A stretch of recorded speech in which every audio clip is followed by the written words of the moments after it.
मी अजून काय ती बातमी पाहिलेली नाही, पण जर दादाने जर विचार करत असतील तर चांगली बाब आहे. आम्हाला काय हौस नाही वाद करत हे करायचं, परंतु दादानी त्यांची पण जी मंडळी आहेत त्यांनाही कल्पना द्यावी, त्यांनाही सांगावं.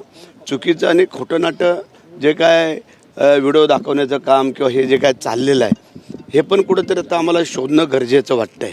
कारण आरोप प्रत्यारोप हे होतं ठीक आहे, परंतु बदनामी एखाद्याची जाणून बुजून करणं की त्याच्यामध्ये काय तथ्य नसताना हे पण थोडंसं वरिष्ठांनी त्याचा शोध घ्यावा असं आम्हाला वाटतंय. पण या संदर्भात भेट आपली घेतली दादांनी आणि त्यानंतर उदय सामंतांची भेट घेतलेली आहे. आदिती तटकरे यांना देखील समजावून सांगण्यात आल्याचं कळतंय, कितपत खरं?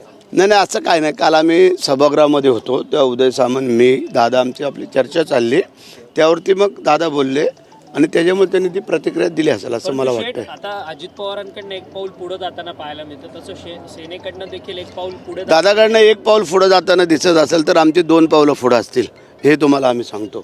कारण काय आलंय, आम्हालाही हौस नाही आहे की वादविवाद करून राजकारण करायचं, संघर्ष करून, परंतु प्रत्येकाने समजून घेणं गरजेचं आहे.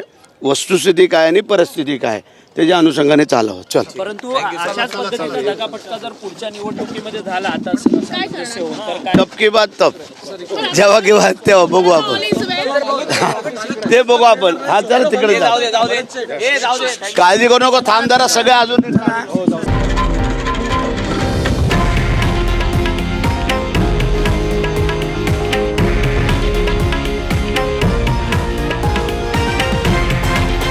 हे आहे देशातील नंबर 1 न्यूज नेटवर्क आणि आपण पाहत आहात TV9 मराठी, एकमेव.